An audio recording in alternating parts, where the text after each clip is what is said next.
looking at now as the beginning.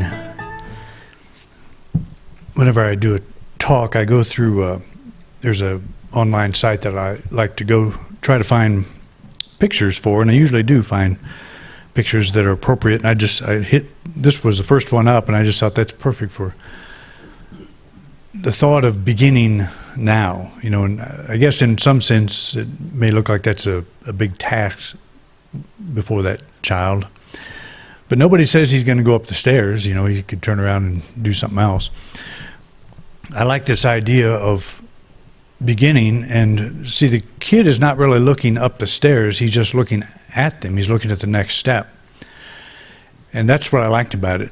It's like, so maybe there is this big flight of stairs in front of us, but we don't look up the whole flight of stairs. We look at the next step.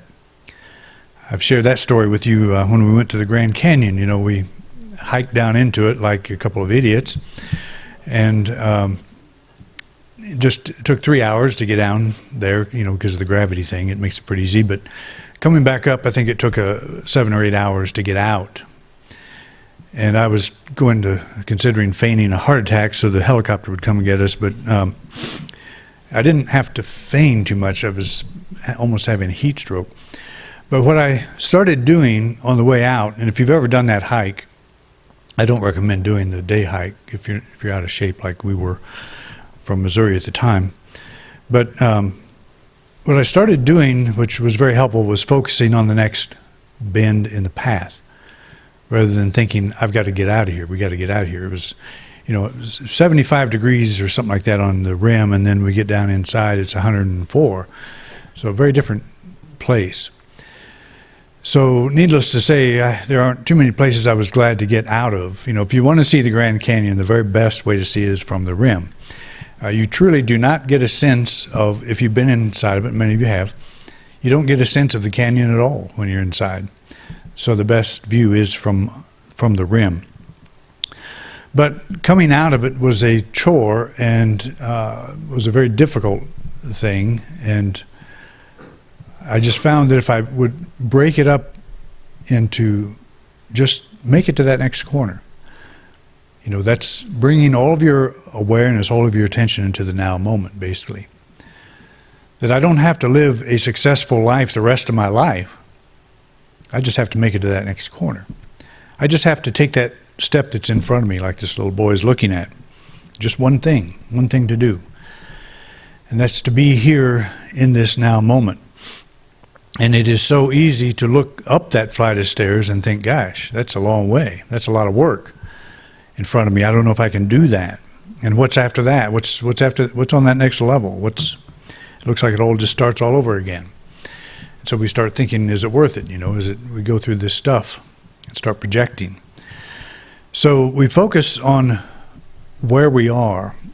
And there's a principle involved in this, a spiritual principle that I want to focus on today, and it comes from the first chapter of John, and I have kind of revised it. I did this in my book, The Complete Soul. The original wording is, the Word was in the beginning with God, and I have changed this to bring it closer to us so we understand it, because I think this is what it really means, that I replaced the Word with the soul. The soul was in the beginning with God. All things were made through the soul. Now, and think of your life as you're hearing this. And without the soul was not anything made that was made. And I have a question mark there, and it should be a period. I asked Audrey to change that on the program, and I didn't change it on my program. But anyway, that's neither here nor there. But this is the principle, and it is a very important principle. The soul is in the beginning with God. You are complete. You are fully immersed right now in the presence of God. And you are the light of God shining, and this light shines always. It is never stopped. It cannot stop. We can block it with our thinking, with our emotions. We can cover it with a bushel basket of our negativity. We can act in our life as if God is absent. And you know what? That's what most religions are based on, the belief that God is absent. I was writing an article this morning about this. I'm going to do a question and answer on, if you haven't seen our website lately, the unitygj.org, I put an article on there about the guiding principles of independent unity. So I opened up with what those are, the three ideas. Our understanding of the nature of God, our understanding of the nature of ourselves, the individual, and our understanding of the relationship between the two. And one of the questions I'm going to answer that has been asked is, don't you consider prayer, for example, as a principle? And I will say no. Prayer is not a principle. It is based on principle. Prayer itself is not a principle, because if a mainstream Christian would walk through this door and we would ask them, do you pray? They would say yes. But do you think their answer is the same as yours would be? Because I would ask all of you, do you pray? And you'd say yes. Do we mean the same thing? A principle means the same thing. It's universal. 2 and 2 is 4. That's a universal principle. It doesn't matter who walks through the door. 2 and 2 is still 4, wherever they come from.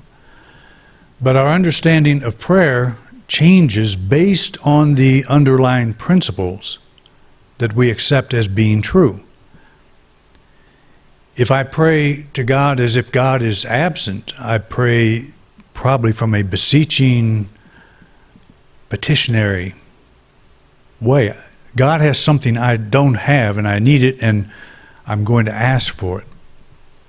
And hopefully God will give it to me.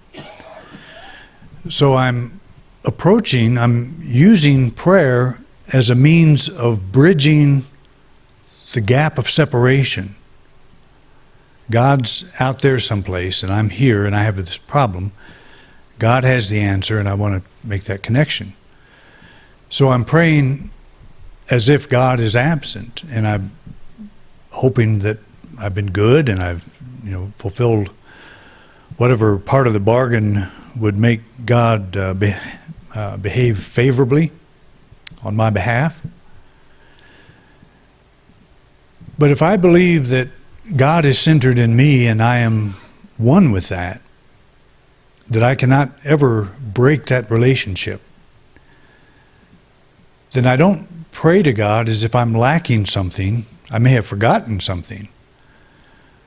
But I begin my prayer as an affirmation.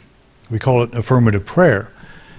I begin making statements that are true of who I am, true of what my relationship to God is. When we say there is but one presence, one power, that's an affirmation. It's an affirmative prayer. It's not asking anything of that one presence and one power. It's an acknowledgement. So here's where I begin. There's one presence, one power. And that's good, God the good. So I would say my prayer would be an attitude of greater good is now unfolding through me. I've taken an affirmative approach. I'm not saying, God, how about a little more greater good? Can you give me some greater good in my life? But if there's only one presence, one power, God the good, that means I am immersed in that goodness. So I open my mind to that greater good unfolding. Rather than focus on the problem, which shuts down all my creativity, captures the imagination,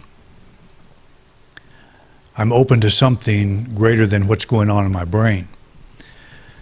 There is one presence, one power working through me. That one presence, one power is good. So it knows how, it's intelligent, it knows how to break down whatever it is that's in my mind, in my life, in the relationships that I have. It knows how to break it down so that goodness may shine forth. See, that's the light shining in the darkness, and the darkness has not overcome it. That's what it means. That's happening all the time. So affirmative prayer is aligning our thinking with that principle. Prayer itself is not a principle, any more than working the mathematical problem is the principle. The principle is the mathematical problem itself. My working of it is not a principle, because I can come up with an error. My working can come up with 2 plus 2 is 5. And that's an error, not a principle. But if somebody says, my prayer is a principle, that would mean that it's subject to error. So we're not talking about prayer as a technique for aligning ourselves with what is true. That's all it is. That's the idea of praying without ceasing, as Paul said. It's a consciousness of alignment with that light that shines in the darkness. So we've got this problem, and we're here sitting, feeling very much alone, like, I don't know what to do, I don't know how to solve this. So what about that light? What's it doing? Is it saying, well, as soon as you get this solved, I'll be back? It doesn't do that. It's pushing. It's shining. It's radiating. So where's our attention?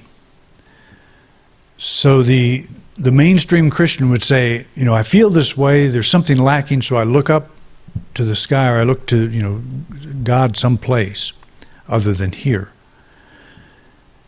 And I try to make a connection with that through prayer. So you see what the difference is from the traditional point of view, and I'm not just talking Christian, I'm talking every mainline religion. You look at them. Every one of them is based on the idea that God is separate, with the exception probably of Hinduism and some of the Eastern thoughts. But the Hindu can behave just as much as if they believe God is separate from them, because you get into this whole idea of reincarnation and karma and caste systems and all of that, which they don't formally recognize now, but that stuff doesn't really leave our consciousness. There's all kinds of ways we can invent separation. You can affirm your oneness, or that God is one, all day long and still practice separation. I've said that many times about the whole, we've gotten rid of the devil, but what about negative thinking?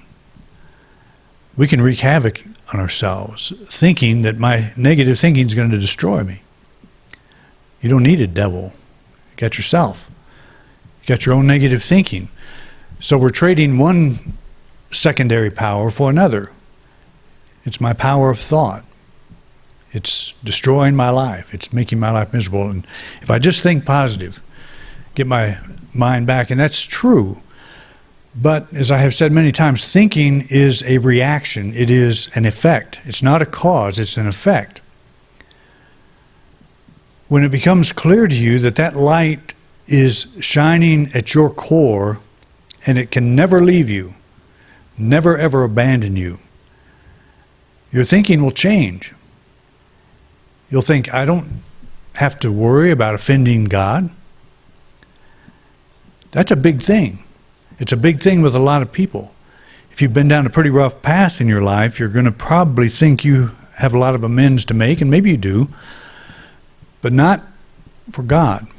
And that's, again, Jesus' prodigal son. The Father did not forgive the prodigal son for making all those mistakes because he never condemned him. We are never condemned by this light that's shining within us. It cannot condemn. It does not have that ability. If we say God can do all things, well, that's one thing God cannot do, is condemn you. And when you get that into your thinking, or you get that into your consciousness, your thinking will follow a completely different path. I don't have to overcome the anger of God in order to pray. All I have to do is align myself with what is true of God. So this idea, if you think of your soul is eternal, it's always been, it is grounded completely in the infinite in God. From the very beginning, there's no beginning really, it's just a way to say something, but all things were made through the soul. And see, that's where it gets a little bit sticky, because you say, well, my life is not working so well. Have you always been aware of your soul? Have you always been aware of that deeper level of your being? And what happens when you're not? We behave as if God is something separate from us. So we get that result. Our life looks as if God is absent. But that's only because of our perception. It's a perceptual problem. It's not, 2 and 2 is never 5, no matter how many times you say it. You can't make it so. So you bring your thinking back, or first of all, you look at the principle and you say, well, that makes sense. 2 and 2 is 4. Oh, that changes the way I think. That changes the way I think about all the problems I've been having. No wonder I've been having so many problems. It's not my thinking. It's I've been basing my thinking on the wrong perception, the wrong principle, or the wrong idea. So if you, like, this would be true of the mainstream Christian, believe that you were born in sin.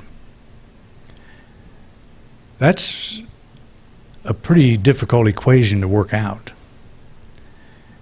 Because you were born, and if you were born in sin, then you're in it.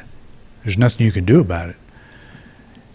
The whole idea there is you're born a sinner, you're born into this lesser state, and your job is to accept Jesus Christ as your personal Savior from what? From burning in hell. You're already destined to hell, according to that thought, if you're born in sin. You're already destined to hell. So your job from that perspective is to do something that will get you out of that. You'll get out of hell free card, which is some religious ideology. But see, you have to start with the idea that you're separate from God, and if you change that, it'll change the whole way you think about it. None of us were born in sin. None of us. Not one person was born in sin. I don't care how you came onto this planet. Not one of us was born in sin. It is a divine unfolding. It is born in love. And we may have been born into some rough circumstances and all that, but that's the physical side. It has nothing to do with the soul.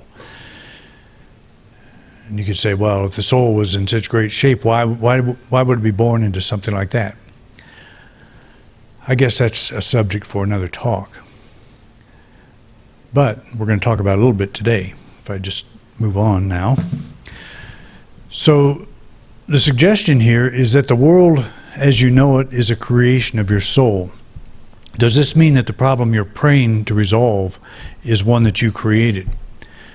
You could say, yes, I'm responsible for bringing this on. And you can speculate on all the many possible ways that you did it. That's not unusual. It's not unusual in New Thought to say, I created my life as it is.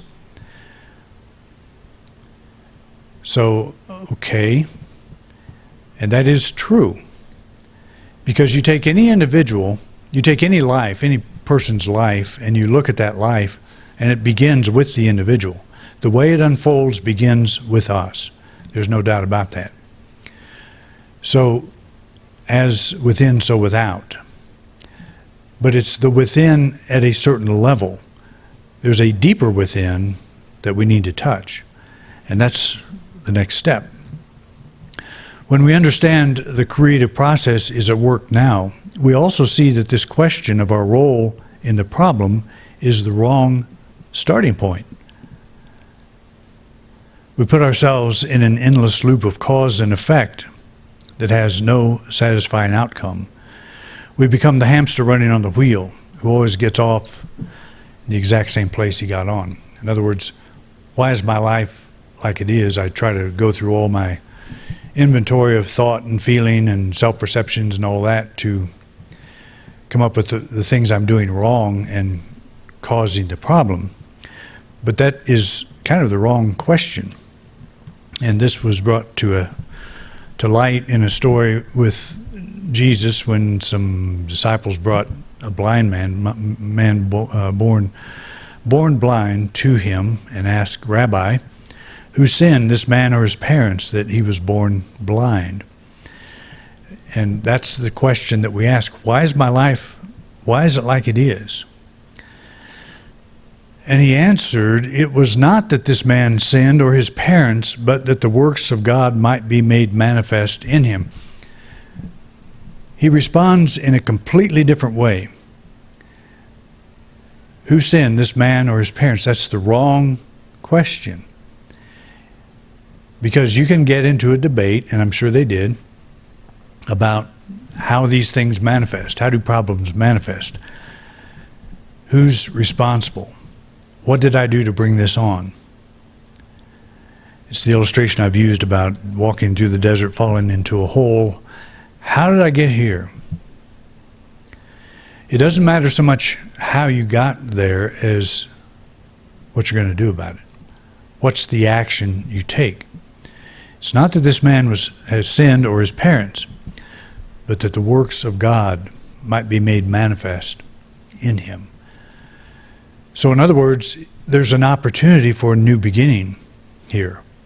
We stop looking at the cause, looking for the cause of why this condition came about, because you probably will never resolve it. And it's speculation. It's so much of it is speculation when you say, well, maybe I was doing this, or I remember thinking something negative the other day and something bad happened to me. Probably a result. You can try to track all that stuff down. It doesn't matter what you were doing back then. What matters is what you're doing now. That's what he's saying. That this now moment is a new beginning. It's an opportunity to start again. And why is that true? Because in the beginning is your soul. And your soul is in God, and God is in your soul. In other words, it's all new at that deeper level. So up here at the head level and the heart level, where it's all these ideas are turning around, that's old. That's history. That's the effect. And then on top of that, you look out at your life, which is even further in the past, because it's the effect of other things, and you're looking into the past, and how can you change the past? And what Jesus is saying here is you don't change the past. It doesn't matter how this came about. So your life is a mess. Okay, let's agree on that. Our life is a mess. How to get this way? Don't ask that question. What do you do to get out of this? How do you start a new cause? How do you initiate a new cause? That's the question that should be asked. That's what the disciples should have asked Jesus. I'm glad they didn't, because now we have a good sermon material, and we can all relate to it, because we're always asking why. Why is this man born blind? Who sinned? It has to do with sin. Who did something wrong to get this result? It's just kind of born into us. I think our culture is focused on that type of thing, especially with our religious upbringing, that is starts out with you're born in sin. Okay, then everything else follows. It must be something I did wrong. So that's the wrong question, is not why was this man born blind, but is there something we can do right now that will begin to change that condition? And of course, in the story, Jesus healed him. He brought about a healing. And it may be that whatever discussion they had or whatever happened following that was the first time that person had ever heard it. Doesn't matter what you did or what your parents did. Maybe that kid was told. Elvis Presley had a twin, apparently, that was stillborn, and his umbilical cord was wrapped around its neck, and Elvis Presley said his aunt said he murdered that child, and that he lived with that, all of his life. It's like I did something bad, all my life. I murdered somebody. So if you live with that kind of thinking, you start from the premise that I'm no good. There's something wrong with me. So how can you improve on that? It's like, well, I'm just getting what I deserve. That's the 2 + 2 = 5. The 5 is what you deserve. You're blind. So you're blind because you did something wrong. So we just start at the end and we try to work our way back to what are all the figures in this formula. Let's stop working that formula and say this moment is a new opportunity to show the works of God. That's another way of saying to understand yourself from a deeper level. The light is shining within you. It never has stopped. You've turned away from it. But we turn back to it and say there's one presence, one power, and that is absolute good. And that is now working out through this blindness, whatever form that blindness takes. And it takes a lot of forms in our lives. It takes the form of fear, uncertainty about the future, all kinds of things that weigh us down. But that young man probably never heard any conversation outside of that who sinned, who caused this. Jesus took it off that table and said, that doesn't matter. Let's look at something else here. And that in itself could have been enough to trigger a healing. Maybe I'm not responsible for it. Maybe there is a higher law at work in my life right now. It's opening to new possibilities. That's faith. That's our faith faculty. It doesn't matter how the problem got here. We want to know how to initiate a new cause that will resolve it. The light is shining now. If there's something blocking this light, and that would be like something like my endless analysis, for example, then I see a shadow. Does it matter how that block got there?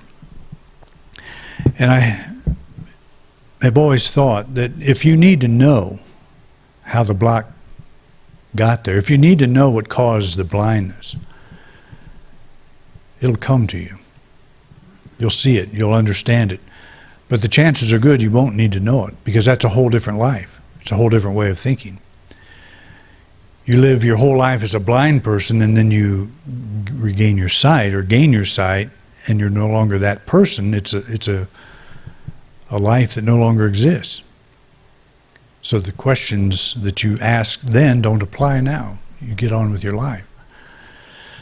That's part of the whatsoever you ask for in prayer, believe you've received it. That's going from, instead of affirming, I'm blind, I can't see why, I am now open and receptive to the vision of God, the sight of God, the light that shines within me. Apply this to whatever situation that you're going through. It doesn't matter why or how you got here. What matters is what you're doing now, this very moment. We remove the block by acknowledging that the light shines in the darkness, and the darkness does not have the power to overcome it. The light is the only power. We're not ignoring the problem, and that's important, not sticking our head in the sand. We're acknowledging the creative process that brings our inner light to the surface. So we're not ignoring the problem, and somebody would say if you turn away from the problem, you're ignoring it. Don't think of it that way. You want to acknowledge if there's a problem in your life. You don't want to deny it. People do that all the time, and they never resolve it. It's like the world falls apart all around them, and they say, what problem? There's no problem here. It's everybody else. So we acknowledge that, but then we move into a different level of understanding that the light that I'm seeking is always here. I have done nothing to break it, to offend it, to send it off in some other direction. I can't do that. So we're acknowledging the creative process that brings our inner light to the surface. Okay? So you understand the difference in petitionary prayer and affirmative prayer, right? Affirmative goes along with what is true of you at the deepest level. Petitionary acts as if you don't have that, and you need it from another source. Okay? So look at the website if you haven't already, the guiding principles of independent unity, and because I'm going to do a series of articles on this question of what are we, and I think that you'll find it helpful. All right, thank you for coming out. You've been watching a talk presented by Reverend Doug Bottorff at Independent Unity here in beautiful Grand Junction, Colorado. We would like to thank everyone who joined us here today, as well as those of you who joined us online. Thank you so much for watching. If you like this video, please like and subscribe to our channel, and be sure to share it with those you think who might benefit from this message. If this brought value to your life, please consider donating to us on PayPal at paypal.com/us/fundraiser/charity/1974724. Thanks again for watching.